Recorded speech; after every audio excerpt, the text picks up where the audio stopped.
ask for those of you who are joining to please mute your mics just to ensure that we can hear our speakers and we get the most out of the session.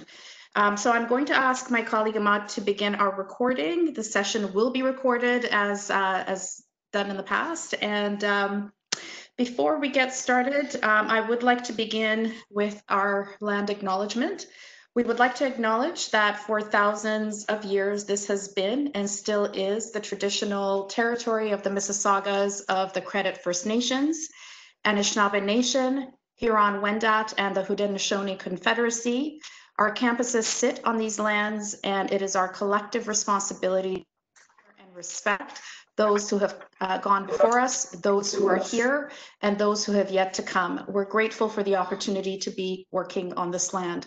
I also invite you to learn more about the history and present of the Indigenous communities on the land you gather on and work to build a better future for all. In the spirit of celebrating innovation and making our land acknowledgement practice meaningful, we would love to introduce you to Whose Land. If you Google Whose Land or search it on your search engine of preference, it's an app that allows you to look at the land where you live and work and learn about the treaties and agreements that have existed there. So we have, as you know, for those of you that joined us last week, this is part 2 of our session on UN Sustainable Development Goals. For those of you who are new to EDGE and participating for the first time in one of our webinars, I will start with a very brief introduction, and then we'll pass it on to our guests who I'll introduce in a moment. And we'll have some opportunity for interactivity to make this session as useful for all of you as well, and we'll wrap up at. So I would like to just make a few notes. If you can please make sure that your mic is muted, unless you will be sharing a question or an example in our discussion. The session will be recorded. It is being recorded, so please keep that in mind, and we will be posting the recording on YouTube for those that do wish to watch the recording after, so we will be sending that out. Again, I would ask that you mute your mics, please, as we begin the presentation. And lastly, if you have any questions or comments, please use the chat box, which you will find on the bottom of your screen. Please post comments and questions there, and my colleague Ahmad will be watching for those and ensuring that our speakers answer them. And if I could have Ahmad, if you could introduce yourself to everyone as well, that would be terrific. Good morning, everyone. My name is Ahmad. I work at EDGE alongside Golnaz as a project coordinator doing a summer co-op position. So I'm the host of this session. If you have any questions, I'll be taking a look at the chat and making sure those get addressed. If you want, you can also privately message me a question and I'll make sure that it gets passed on. Wonderful. Thank you so much, Ahmad. All right, so very quickly, EDGE is Sheridan's home for entrepreneurs and change makers, and we focus on acting as a bridge into Sheridan as well as out to our communities. We focus on connecting entrepreneurs to the incredible creativity and innovation expertise we have within our realm. And we also work to ensure that entrepreneurship supports are available. And we know certainly that an inclusive approach to entrepreneurship has the power to positively impact the economy and our communities and our societies. And that's very important to us at EDGE. In terms of what we do, as you can see on the screen, in terms of kind of the different aspects of what we provide, we support, again, aspiring entrepreneurs and change makers. We provide training, so this webinar would be an example, mentorship, as well as workspace. Right now our workspace is virtual, and we certainly do have a space as well, and we serve a broad array of groups, including our students, alumni, staff, and the broader community. All right, so moving on. I won't get into too much detail, but all to say that we offer incubation and acceleration programming along the startup development process, from discovery or exploration right through to what we call SOAR, which is the scale and growth of a venture. Last year, we served over 3,500 participants across 140 different types of opportunities, networking, training, etc. We also have different funding opportunities available to our members and community. This one has closed, but it's one that we offered earlier this year through a collaboration with the Community Foundation of Mississauga for our social enterprise students, alumni, and members. The Advantage Fund is another fund that we ran earlier this year, and it's available to our members, and we will be looking at another round of funding through this particular one later this year. And the Investment Readiness Program is an opportunity that we've been involved with that we're very, very excited about. So the first round of funding for this opportunity has closed. It's my understanding, there will be another round later this year. And here in Peel and the Halton regions, the Investment Readiness Program mobilization is done through the Oakville Community Foundation as the lead partner, working collaboratively with 6 other community foundations, as well as Sheridan College through EDGE. So again, we're very proud to be a part of these initiatives to not only be training, but funding opportunities to our members. If I could have everyone mute their mics, we're getting a little bit of background noise. Great. We also have 2 additional webinars coming up in July on fundraising strategies and grant writing with one of our colleagues at Sheridan, Dr. Bethany Osborne. So we're excited about that. And if you're interested in registering for these sessions, you can find them on our events page, and they're live and available to register. Okay, so enough about us. We're going to now move into our formal workshop. But before we do, I'd like to introduce you to Jaipaul Massey-Singh, who will be leading the facilitation today along with his colleague S.S. Ahmed. Jaipaul has made a career out of following his curiosity and seeking opportunities to do engaging and impactful work. He's been fortunate to build experience across a wide range of industries in both the private and public sectors, including healthcare, technology, education, and cannabis. He brings a human-centered design approach to projects and seeks out initiatives championing sustainability, EDI, social innovation, and food security. And Jaipaul is also passionate about community leadership, very active in his communities, serves as chair of the board at the Brampton Library, leads the City of Brampton Action Committee on Innovation and Post-Secondary Education, and many more. S.S. Ahmed is inspired by youth in our community who are working to make the world a better place. She founded Green Beacon, a social enterprise to enable organizations to localize and integrate UN SDGs. That is the core of what she does. She has developed knowledge, competencies, and experiences working in diverse sectors, including finance, higher education, among others. And so we'd like to welcome you both, and I will pass it on to Jaipaul, who will lead the discussion. Jaipaul, I'll be navigating the slides, so when you want me to advance, please just let me know. Perfect. Thanks, Gulnaz, and thank you everyone for being with us today, those who returned and those who are joining us for the first time. We're going to take on today's session in sort of 2 parts. We're going to pick up the threads from our conversation last week, talking about localizing SDGs and trying to address some of the questions and comments that came out from the last session that we either didn't have time for or that we hadn't built up to just yet. After that, we're going to talk a little bit about post-pandemic recovery as well. That's the context in which we want to be thinking about SDGs and the work of change that we're all undertaking right now as organizations and as a community. Much like last time, we really want questions and discussion. So we're going to get through our material as efficiently as we can, and then we'll turn it over to a Q&A session. So we've carved out significant time for conversation. Along the way, if we touch on something that you want us to address, just put it up in the chat, and if we can get to it in the flow of the conversation as we're presenting, we'll do that. If not, we'll make sure we address it after. But our objective is to make sure this is meaningful to you.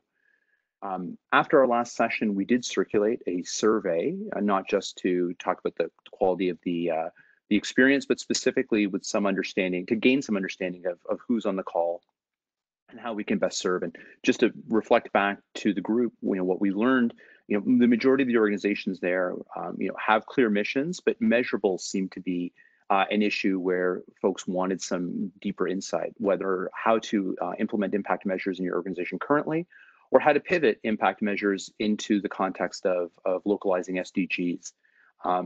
Beyond that, the other big theme that came out was learning how to better promote, communicate, and otherwise share the journey that your organization is on as it pertains to sustainability and SDGs. So as those two being the big two themes, we made sure that we were covering both of those topics off in our conversation today.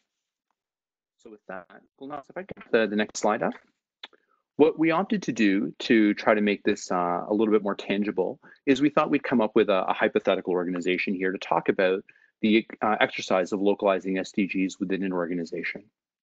And so what this organization represents is what we took and understood to be an amalgam of a number of the issues that the audience and the participants had identified. So we tried to bring up something that we felt would be relevant to the majority of people on the call.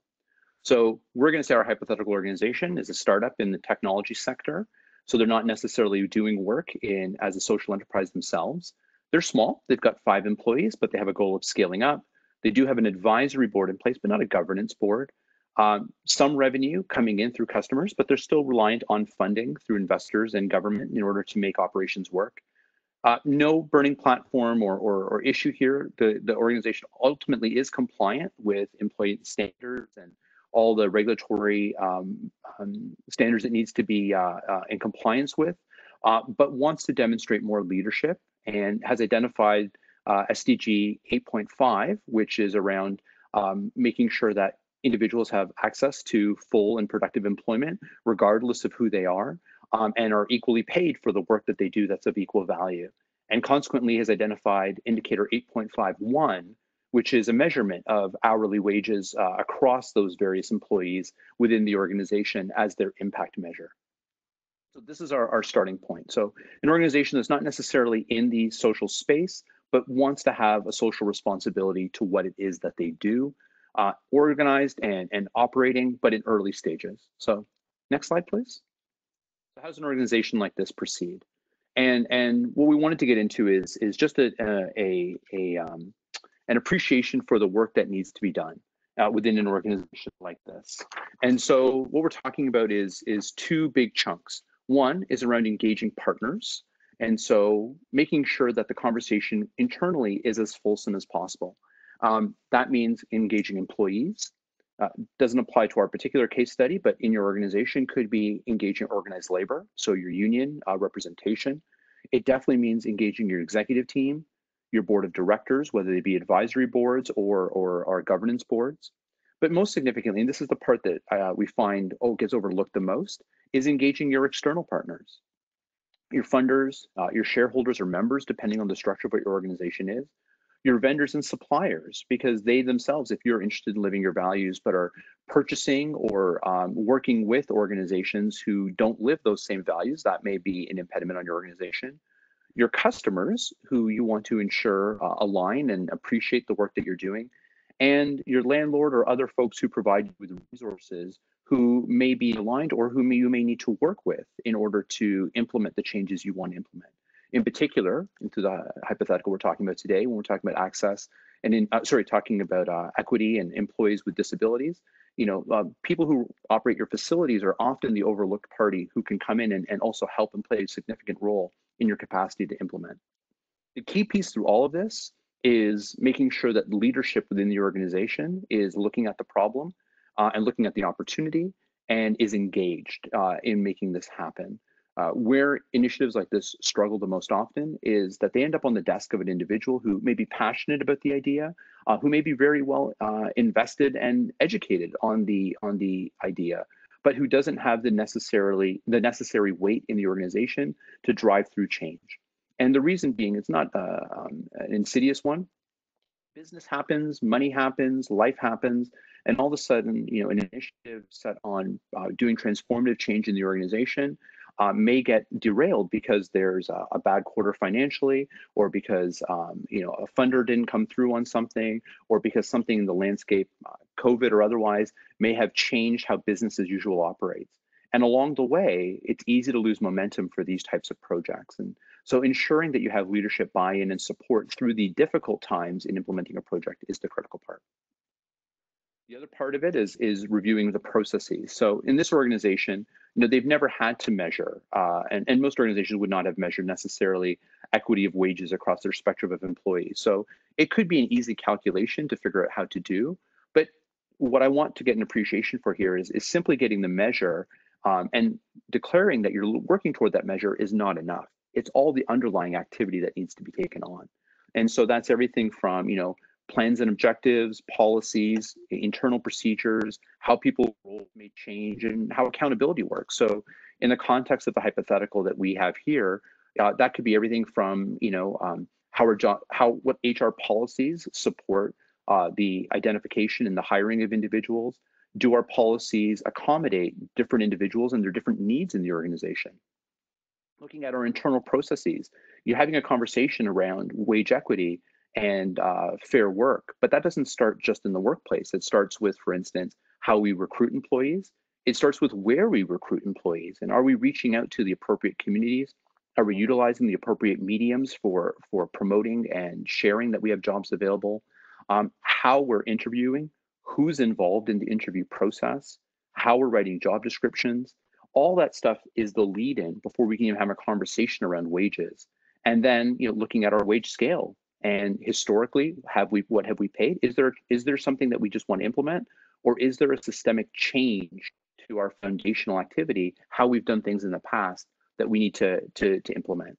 And so we need to go look backward and see how have we performed in this area in the past. All of this requires significant engagement, and the best way to go about it is making sure that you have broad, coming back to that engaging partners piece, a broad spectrum of individuals involved in the conversation. Obviously, a project like this would be very difficult, engaging all these various communities, looking at systemically, why have we not done well at this in the past, identifying what good looks like and what an aspirational goal for us should be, will require engaging all the folks we have on the other side of the table, employees, managers, executives, potentially, you know, some expertise, potentially your vendors. And as a result, the best way to proceed is by putting together some kind of committee within the organization who will develop all the change, map the change, and ultimately understand how we're going to measure all of this. Can I get the next slide, please? Here we go. And then the last piece, once the change has been identified, we understand what it is we want to measure. We know who it is we want to have involved. We understand that in the case of our hypothetical example, you know, there's going to be some changes potentially to our recruiting practices, some hypothetical changes to our interview process to ensure that individuals we're recruiting as broad a spectrum of individuals, and we're accommodating needs, for instance, in our interviewing process. Those could have been the challenges that were identified. And that within the organization, we now have a tracker and a means of benchmarking salaries in the organization and tracking to see how people are promoted within the organization. We have all the pieces in place to ensure that we have equity. So what happens next? Well, as we build on this as we implement this or start to build into other SDGs, there's an internal and an external conversation that needs to happen. Internally, it's reflecting back on the mission, vision, and strategic objectives of the organization. As we go down the road of implementing SDGs, have we changed in any way about what we want to do? Is there an opportunity perhaps to strengthen what our mission and vision is to allow for not just the SDGs we're talking in the short term, but in the long term to be more easily and more effectively implemented? Do we need to change HR policy documents and how people work and what people are responsible for? Again, this is an area where initiatives like this often fall.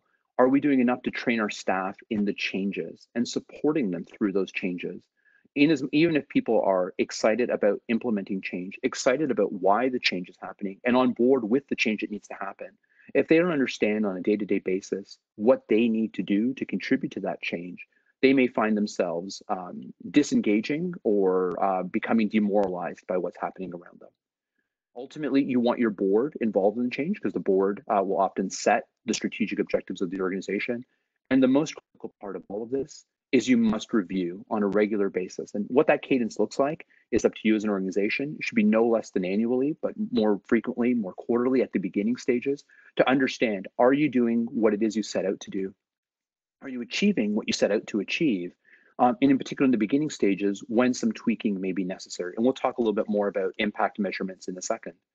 Externally, engaging your funding partners, making sure they're aware of the changes that you're undertaking, updating your funders if you've made any changes to your outcome criteria, and communicating changes to customers, vendors, and external parties, particularly if the SDG or the objective that you've implemented for yourself means that you have different expectations of them as well. As if, for instance, an organization deciding that they want to have equity within their employees may decide that they will only work with companies who also have similar practices.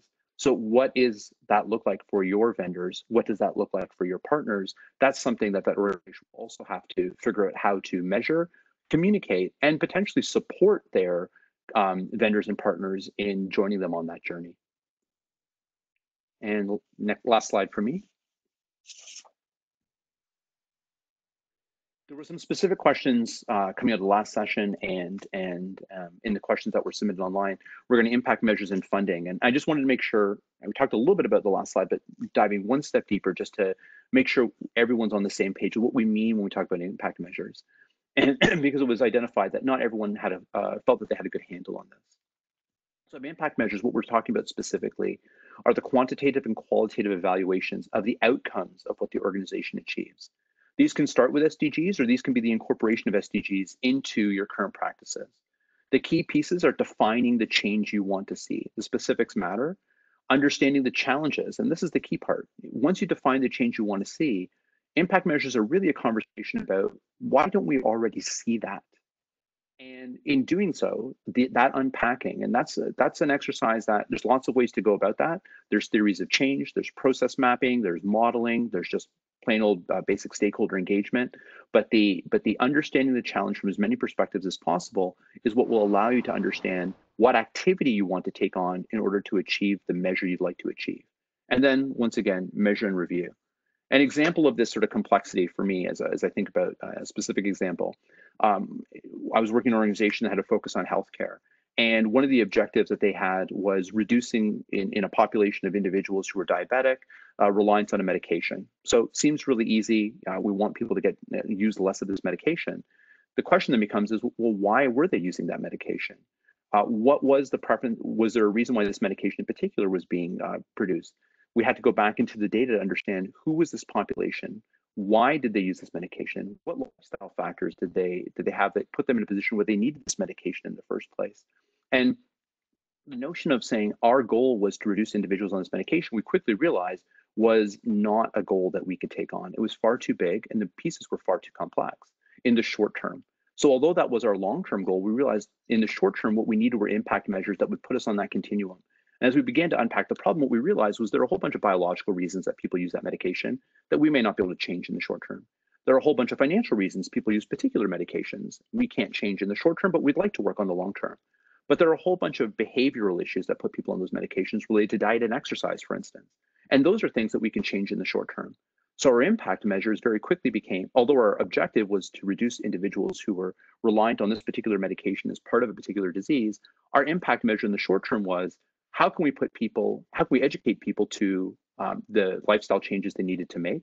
And specifically what we learned over time was it was around diet. We were talking about individuals who, their biggest issue was they didn't know how to eat healthy. They didn't know what to eat healthy in a way that was appropriate for their cultural background. And so our very specific impact measure eventually became, how do we teach people how to cook a healthy South Asian diet? And we now had very clear impact. We understood the change we wanted to make. We understood all the challenges around it. And our impact measure then became both qualitative and quantitative. How many people did we put through a program who could teach? Did we start to see a reduction in medication use over time? But also, did people feel comfortable with what we had taught them? Did they feel more empowered as we understood that these were underlying issues as well? So impact measures are complex, but the work is in getting them to be simple.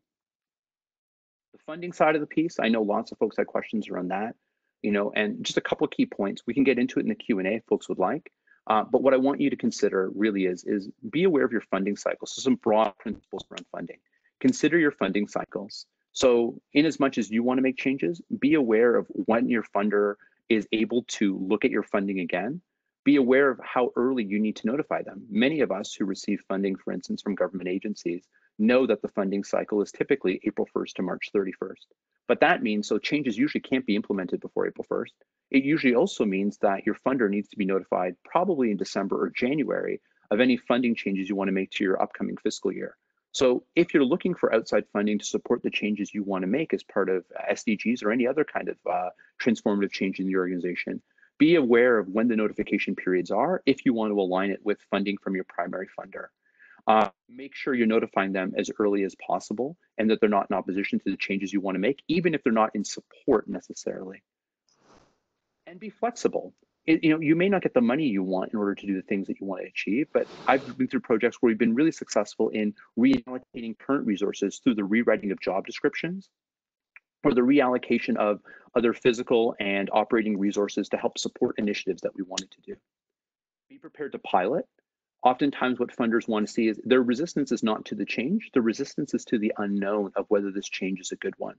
And so as an organization, what you may have to be prepared to do is bootstrap through a period of a few months in order to demonstrate that the change you want to implement, the new impact measure that you're pursuing, or the implementation of the new activity that you want to do has value to the funder or to the organization as a whole.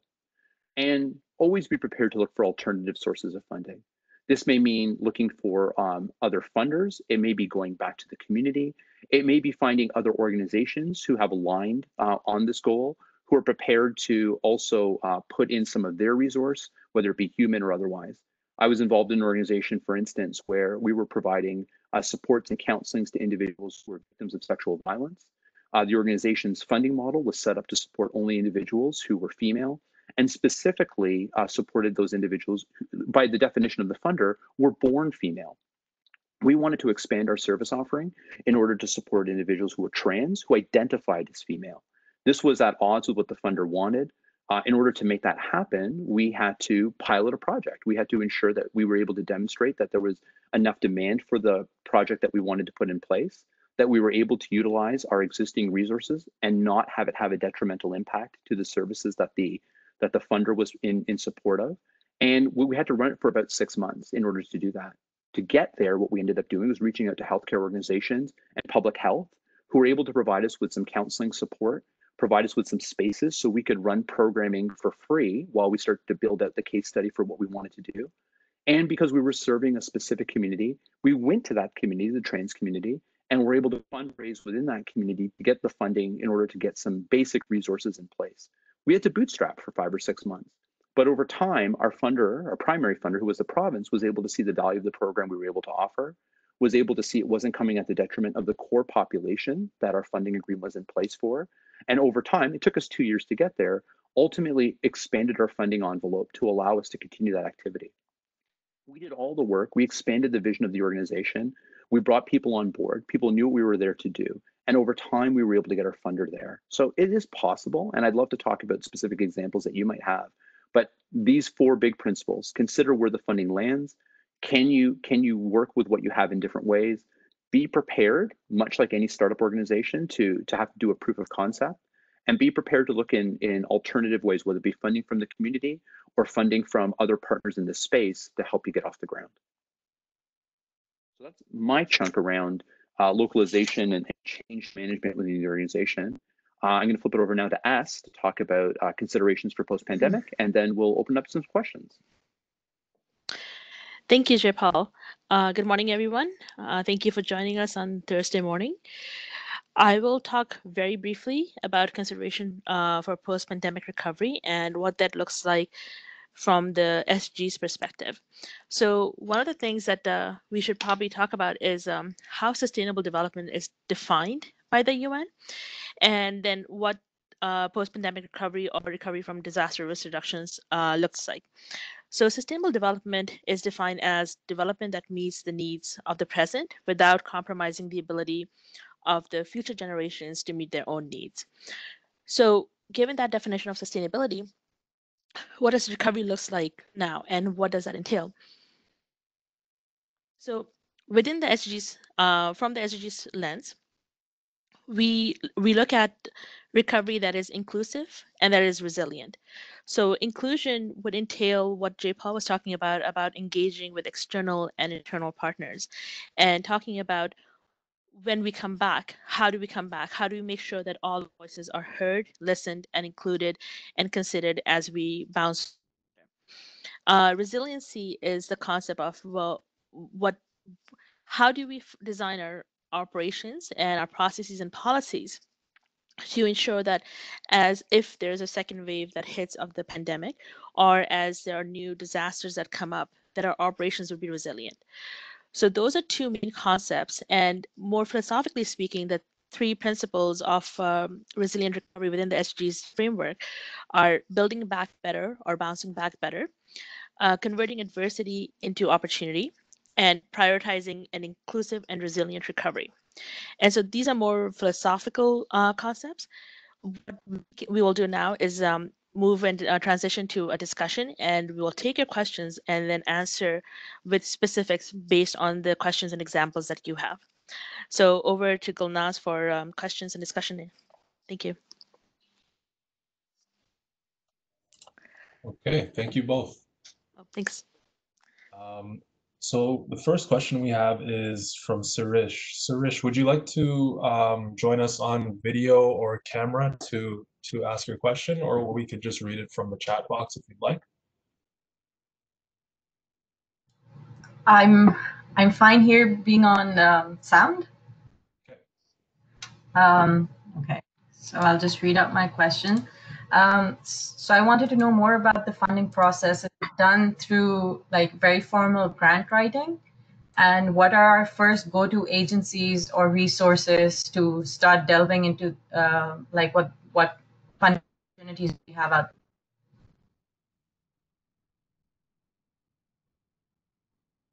Sure, thanks, Suresh. I appreciate the question. You're talking about, I just want to make sure I'm understanding your question appropriately. You mean for the purposes of implementing SDGs within your organization, where are funding to help you through that implementation process? That's correct. So I'm currently part of a startup incubation. Okay. And given my project, I know I can align it with quality education and reducing inequalities. Mm-hmm. And in order to align my own venture with the SDGs, I want to know where to begin with, where to start my research, so that as I go along and develop on my product, it's aligned with the SDGs. And then I can apply for funding accordingly. No, certainly. There's a couple of different ways you can approach this opportunity. There's been funding opportunities specifically for SDGs in a broad context. Government of Canada, for instance, has put out stuff through what was it called? Employment and Social Development, where they're looking for or looking to support organizations looking to make sustainable change within as it pertains directly to SDGs. There have been other programs that the government's put out around sustainability broadly that you can utilize as part of SDG initiatives. But what I'd also encourage you to think about, so there's those pieces out there. There's grant and funding opportunities that the government puts out periodically. I believe the EDSC one is closed now, but I know that one periodically comes reopened. And I know AS has a better handle on some of those SDG government specific ones. But the other piece I'd encourage you to consider as part of this is looking at the SDG piece. Don't let that label paint you into a corner that then narrows where you can look for funding from. So as a for instance, an SDG is an outcome measure that is a target that you're aspiring toward. However, look at the activities that you're doing and the populations you're affecting. I've been able to secure funding through grants like Trillium in the past, through Art Council in the past, because the activities that the organization we're taking on were what that organization was measuring, and you're serving the population in a way that was building in that social impact. It so happens that the measure of the impact within the organization was aligned with a social development goal, a sustainable development goal, but we were looking at it as a social impact. And in doing so, there were sector-specific funds and other broad buckets of money that are there for social impact activities like Trillium that may be available to you as well. So as you're considering what you're doing, Certainly look at SDG funds, but also consider, are you making activity changes or bringing in new programming that would align with funding buckets that are out there from other government agencies? S, did you want to add to that? Excellent. Yes, please. So specifically speaking about SDGs, investment readiness program through the community foundations that Gulnaz mentioned earlier in the conversation, they are very much focused on social purpose organizations that are implementing operations that are aligned to SDGs. So Right. looking into that for fall, that would be a really good avenue. Also broaden your horizon because SDGs are just coming on the radar for a lot of funders. Broaden your horizons to social innovation. So example, McConnell Foundation, they have funding for social innovation organizations. So just look at other venues where the SDG and your social your purpose of your organization would fit in, and not just limit to SDG funding. Okay. Is it? Yeah. Yeah. Yeah, that's the big bucket is look beyond the label of SDG, because to S's point, it's not as well understood in the funding world yet, but the Right. activities you do as part of an SDG localization are often activities that organizations and funders are interested in supporting. And if I can just add to that, look for investors who are interested in impact investing. So not just short-term investing and looking for outcomes and outputs, but more on impact investment, and those are long-term funders. That is something actually that is coming up on the radar of corporations and other investors, including venture funds. Excellent. Okay. Thank you. Okay. Great. So we have another question. How do current funding agencies, or actually, let me give the opportunity if you'd like to come on camera or audio to ask your question. Baravi, I'm sorry if I'm mispronouncing that. No problem. Thank you. Yeah, it's Baravi. Thanks for a great overview. I think I've already made notes on how to incorporate your suggestions into, just the approach I take in introducing others about what it is my venture does. But my question was more along the lines of how, as a social enterprise, I am for profit. Often when I've approached, say, government, be it municipal or provincial, etc., the moment, especially with municipal, the moment they hear for profit, they don't necessarily want to entertain that conversation, even if it is intended for the community. And so I'm wondering what our approaches, apart from what you've suggested, to look into when we're trying to make those conversations and highlight what it is that we do, but at the same time be open that we are for profit.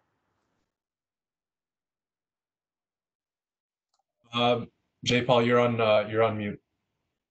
Sorry. No, I appreciate that. And just to understand the question better, what is it that you're looking to engage them for? Is it a funding piece? Is it an opportunity to engage and do work? What's the ask? It is funding would be one aspect, but it's also programming, to offer program services to their audiences. So again, if we look at a municipality, it's like community engagement. Certainly. No, and those can be tricky waters to navigate. Certainly, I know I've been part. Gulnaz mentioned at the onset that I'm involved in libraries, for instance, and we are always looking for new programming. And one of the things that we've had to consider over time is where private versus non-for-profit sort of fit into who we can work with and how. And I don't think it's a space that you can't navigate. From a funding perspective, there are opportunities out there, like the funding that comes through IRAP, for instance. Investment Readiness Program rather is available to private. Mars has a Center for Impact Investing that aligns with companies who are looking to implement social impacts as part of private enterprise. So there are opportunities out there. When it comes for the opportunity to do work and get engaged, for sure, it can be challenging if the first thing people hear is that this is a for-profit enterprise. What I would look for, however, are opportunities where you can provide your services, perhaps as a non-for-profit or a free model, in order to start building out that collaboration opportunity. I've seen organizations that have been successful in taking that approach of recognizing they don't want to step away from being a for-profit enterprise, but they can create a charitable initiative within that organization that provides, I don't know specifically what you do, but that product or service in a way that addresses a need for that partner in a way that allows you to start building that relationship. For you, if you want to work with partners like municipalities, it's going to be an iterative process and you're going to have to build that trust over time. The other place you can go are organizations who support specifically businesses having social impact within a community. And to that, I would look to boards of trades and chambers of commerce. They often are there to help support organizations and are promoting organizations doing good work in their community and are very much aligned with the for-profit. They can give you venue, they can give you access to opportunities through their programming, which is non-for-profit, but what they do is they sort of create the umbrella under which for-profits can get engaged with municipalities and other non-for-profit organizations. If I can add to that, I actually have personal experience with a similar situation. What helps in certain cases is to identify how you consider yourself a social enterprise and what is the social impact that you're adding. So if you clarify those, then it's an easier sell even if the organization is for profit. Another thing, in Canada, social enterprise is not a legal entity. So the choice really becomes when you're registering your organization is whether you're going to be a nonprofit or for profit, among other choices. But social enterprise doesn't legally exist on a federal level. So the choices are limited. So distinguishing how you're a social enterprise helps a lot. And to second Jaipaul's point, offering pro bono services in the beginning and establishing a rapport with folks, especially at municipal level, municipal government level, lets them know what you're working on and how you're adding impact to the community. Does that answer your question a bit? It does, and thank you. And actually, if I can add another question to that, to your point, S, I think I'd mention this in the registration as well. I'm curious, again, as a for-profit, if I do align with several SDGs, is this something that I can list on my website? Is that okay? Or does someone, again, as a viewer to my website think, I wonder if she's actually using this, to her benefit kind of thing. I'm juggling with that thought. So any thoughts? So it depends on how much work you are doing in terms of aligning with targets or indicators and how much you're able to speak to that if somebody inquires. What you don't want to appear is SDG washing. So as long as there is work that you're doing behind the scenes that does align with what you're saying, the SDGs that you're aligned to, then it should be okay. Thank you. Okay. Okay, do we have any other questions?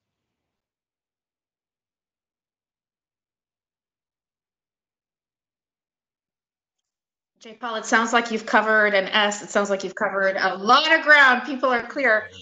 We do have about 10 minutes left.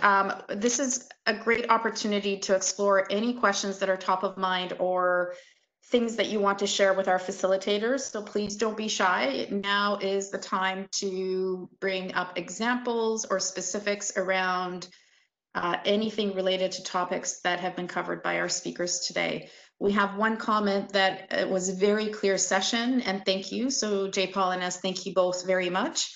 But again, we do have a few more minutes, so now is the time to table any questions or comments that you have. And please feel free to use your mic if you care to.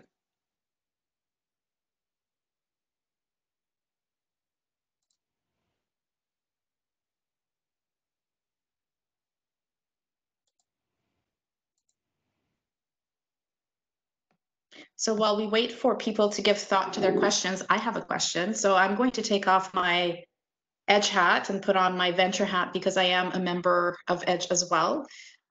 Through my venture, we do work with self-identifying women of color, so Black, Indigenous, other women who are in college, university, early careers.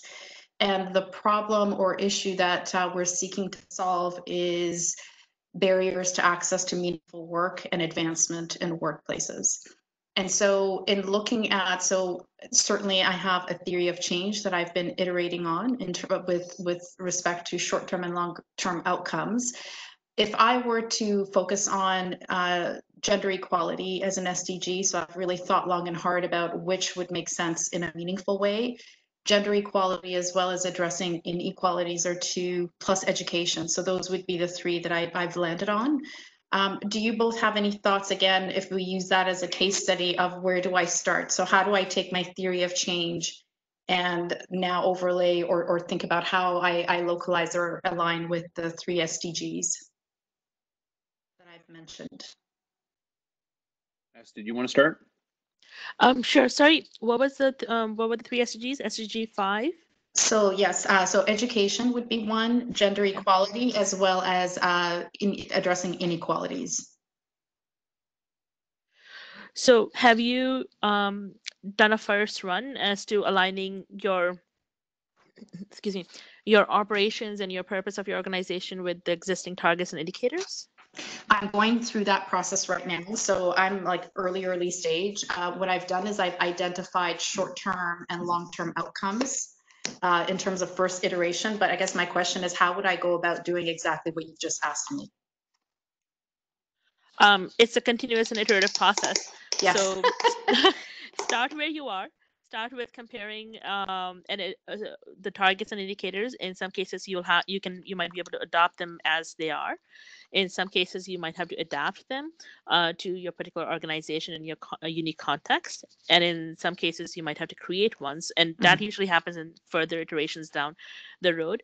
So there's an example out of Germany where there's a municipality who's doing their voluntary local reviews of VLR. And they have been doing it for about 3-4 years now. And they have come to a point where they have surpassed all the targets and indicators. And the feeling within the administration was that now we need to create our own targets because we are way more advanced than what the SDG framework, where the SDG framework is currently. So they're just creating all their own targets. So it's definitely a continuous iterative process. So start where you are and then go from there. And so so there's a saying that's very helpful. Yeah. So I just want to say, like, there's a saying that, the reason time exists is so that everything doesn't happen at once. Right? I like that. Okay. So slowly and surely. Thank you. Yeah. I'll pass it on to Ahmad. I think there's more questions. Yeah, so I invited Rupali to ask a question on mic or a camera if she'd like. Sure. Thank you very much. Thank you both for a great session. This has been really, really helpful. I was asking more, I guess this is a continuation of Gulnaz's question, where even though the internal assessment is an iterative process, I guess I'm looking for a few more practical examples on how do we do that internal assessment to ensure that not only are we matching up with our own SDGs, but we're also just ensuring that we have equitable practices within our own organization and that still fits in with the goals and the mission of the organization.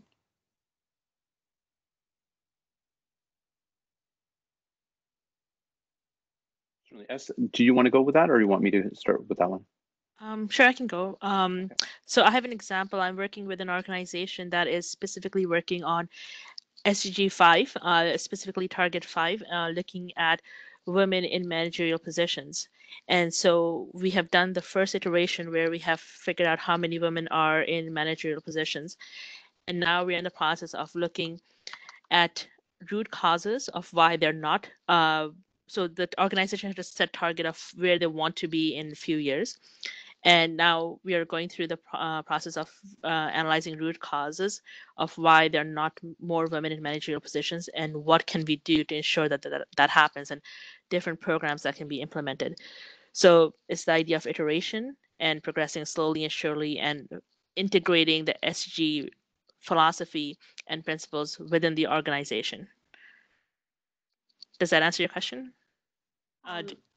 that does. If I could just add to that, so are you looking externally to see why women are not in managerial positions then, and looking to see how you can implement that internally within the organization? So yes, both internally. So this is an engagement process. So engaging partners and employees internally to understand what is stopping them from applying for jobs too. And if the jobs exist, and do they feel comfortable applying for those jobs, and then looking at best practices outside in the same sector, and looking at other organizations in the industry, and then going beyond and benchmarking outside of our industry.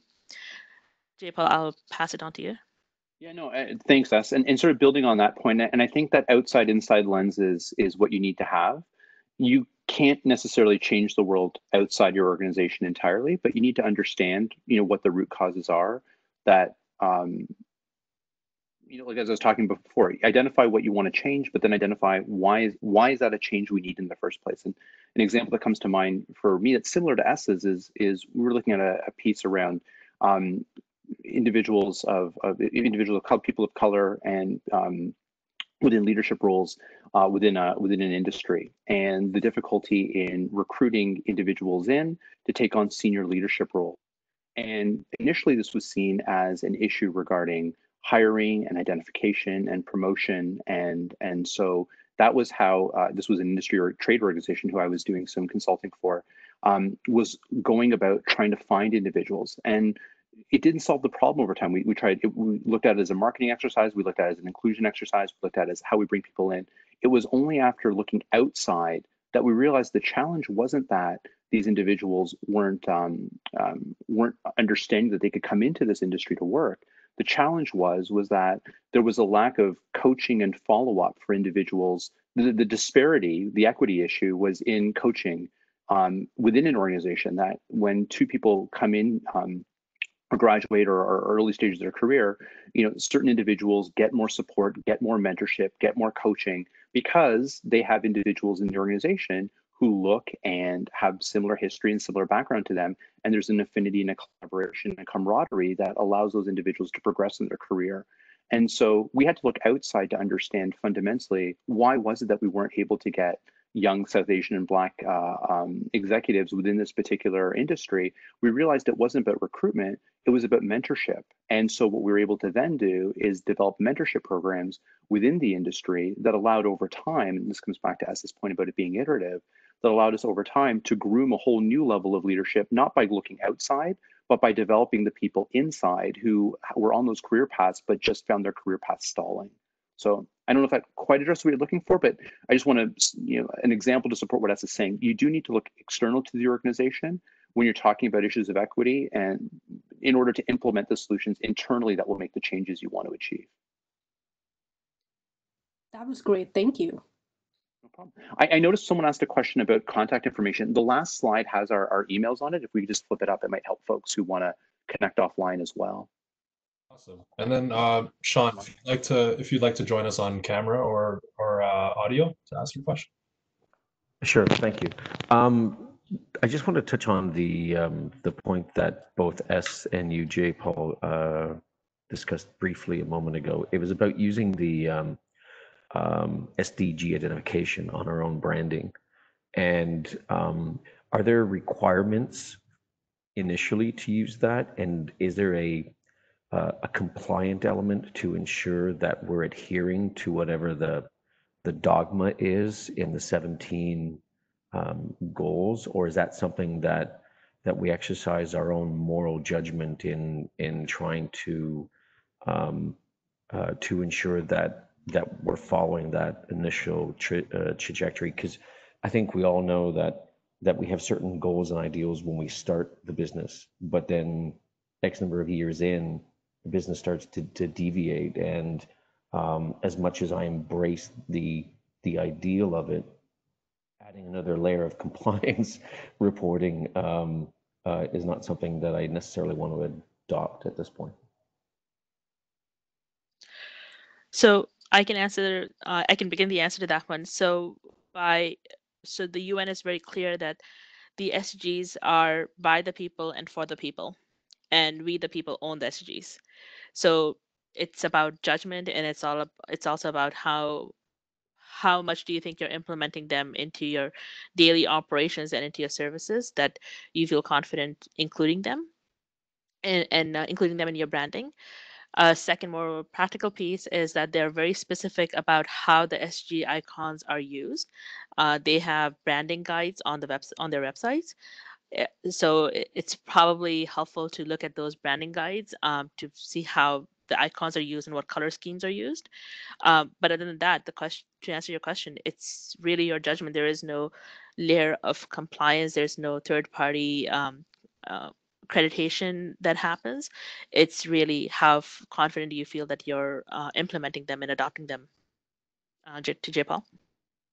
I think that you succinctly grabbed it there. It's really about communicating that you're on a journey and that these principles are important to your organization. I think it's to your comment, Sean, about how things creep and degrade over time. I think this is why you're looking at your mission statement and your strategic plan to ensure that you have the foundations in place to create sustainability for your sustainable development goal, that regardless of the business climate of the moment, that there's a foundation in place that aligns your employees and your activities and your leadership toward what it is you want to achieve. But yeah, to Tessa's point, you want to do it right, and you want to be aligned with what the spirit of SDGs really are. But if you feel that you're on that approach, on that trajectory, then you can declare and you can share that that's what you're doing. Awesome. And for our last question, Sanjit, if you'd like to join us on video/microphone. Yes, thank you so much. So I'd like to actually pose this question to Jaipaul, just because the case you're talking about minority groups possibly getting mentoring so that they can have coaching, collaboration opportunities and succeed professionally long term. So that's resonating because the initiative that we're working on is actually really similar, and we do have similar long-term goals. For something like that, how would you measure, I guess, short-term impact? So what would be some things that you can measure on a short term so that you can see that you're heading towards that long-term goal for minority groups? Thanks. Well, that's a great question. I think, and I'm gonna slightly generify it just so we can apply to more context. But I think the question you're asking, the spirit of it is, it's great. I think, first and foremost, the question I think you always need to ask is why do I think this is a problem? And what I mean by that is not the moral imperative, but what evidence do you have out there that this is a problem? Is there data? Is there a number? Is there a qualitative measure, where someone, that enough people are saying this feels X to me, that you feel impelled to act? And I think that's the starting point for trying to figure out not just your long-term measurement as you align this with, an actual SDG target, but also all the iterative steps along the way. So to use the specific example then that we're talking about as it pertains to, let's say, individuals in their career path in an organization, you can say, look, what leads me to believe that this is a problem? Well, I'm looking at it as the percentage of individuals that are leaders in this organization are not reflective, the mix of individuals who are leaders in this organization are not reflective of the community broadly and are not reflective of our frontline employee base. And therefore, this seems to me that we have an issue. So now you have something quantifiable that you can start to look at, whether it be on the basis of gender, ethnic origin, ability, whatever the case may be, sexuality, you have a number to look toward. And then you start working backwards from there to say, okay, well, what are we doing now to make that change happen? And in the specific example I talked about, we went around a couple times before we realized mentorship was the issue. We had to keep expanding our circle of who we were talking to till we got to the root cause of understanding. We had to talk to the people who were affected by the problem. And when they told, well, this is what I'm seeing my peer who, I graduated with, who has all the same educational opportunities as I did, but because they knew somebody, because they're part of a network that I don't belong to, because our dads play golf, or because I was part of some other organization, or because I live in this particular geographic community, despite the fact that there I work here, I'm shut out from opportunity. It was only until we understood the problem at that level of depth that we realized the problem is network. And how do we create network? Well, and that's why we started to develop a mentorship program. And then our iterative steps were, at the very beginning was, our long-term was seeing the change in the organization. We knew that would take, 5 to 10 years to see that real change. But along the way, what we started with was quantitative and qualitative. How many people did we have enrolling in the mentorship program initially? Did we have it? So we scaled back and said, if we wanted X number of executives at this time, what was the pipeline of people we needed today? We wanted 100 people in the program with the idea that in 3 years, that would get us, 5 people at this level, that in 10 years would get us, a CEO. And we worked backwards. Our idea was we're going to have a CEO who's a person of color. How many people do we need to engage today to 10 years from now have that CEO? And those were the numbers we started to work with. So we had some quantitative measures to say, how much activity were we doing? And then but what we really focused on was a lot of qualitative measures, because the issue really came about for people's feeling about and perception of the situation. Did you feel like you were getting support? Did you feel like the mentorship activity helped guide you? Did you feel like you had an insight that you didn't have before? And measuring those two things and tweaking our programming over time to reflect what we learned was how that program developed. And for the record, we got a CEO in 7 years. Thank you. Very helpful. Jaipaul, that was super helpful. And thank you so much. So we are approaching 11 o'clock. I have talked about these questions and issues for quite some time, but we do have to wrap up. I would like to sincerely thank you, Jaipaul, and ask for today's session, for the examples, the thought and care you brought to make sure that the questions from our community were addressed. And on behalf of the EDGE team, we'd also like to thank all the participants for your questions and for taking time to join us today. We did have a question about the recording.